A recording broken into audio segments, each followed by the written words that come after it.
Once upon a time, there was an emperor who was obsessed with fashion. He loved clothes more than anything else in the world. He spent all his money on extravagant outfits and paid little attention to his duties as a ruler. His only concern was how he looked. One day, two clever swindlers came to the city, claiming to be weavers. They announced that they could create the most magnificent fabric imaginable, one that was not only beautiful, but also had the magical quality of being invisible to anyone who was incompetent or unworthy of their position. Curious about the potential to showcase his wisdom, the emperor summoned the swindlers to present their work.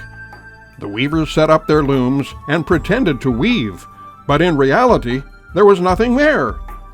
They asked for the finest silk and the most precious gold thread, which they used to line their imaginary fabric. To test their claims, the emperor sent his most trusted ministers to check on the progress.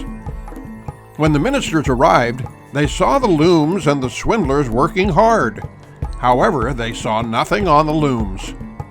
Fearing they would appear foolish or incompetent, they reported back to the emperor that the fabric was indeed beautiful and exquisite.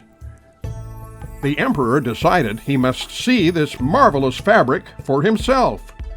He went to the weavers, and they invited him to view their progress. Once again, he saw nothing.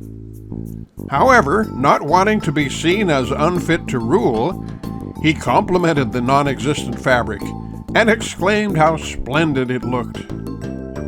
Finally, the swindlers announced that the emperor's new clothes were ready. They pretended to dress him in the invisible fabric, and the emperor admired himself in a mirror.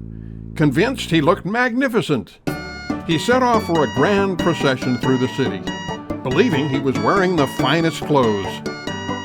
The townspeople lined the streets to see the emperor in his new outfit. When he passed by, they all whispered in awe about how stunning he looked. None dared to admit that they couldn't see any clothes at all, fearing they would be seen as unworthy. But then a small child in the crowd shouted, "Look, the emperor has no clothes!" The truth rang out, and the townspeople gasped.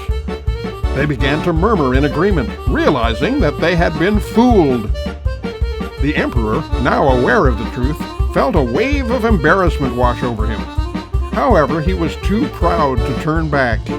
He continued with his procession, holding his head high while the crowd cheered, both amazed and entertained by the spectacle of the emperor strutting in his new clothes.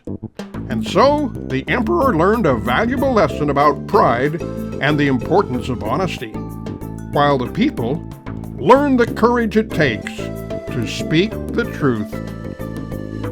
The swindlers left town with all the silk and gold thread and were never seen again.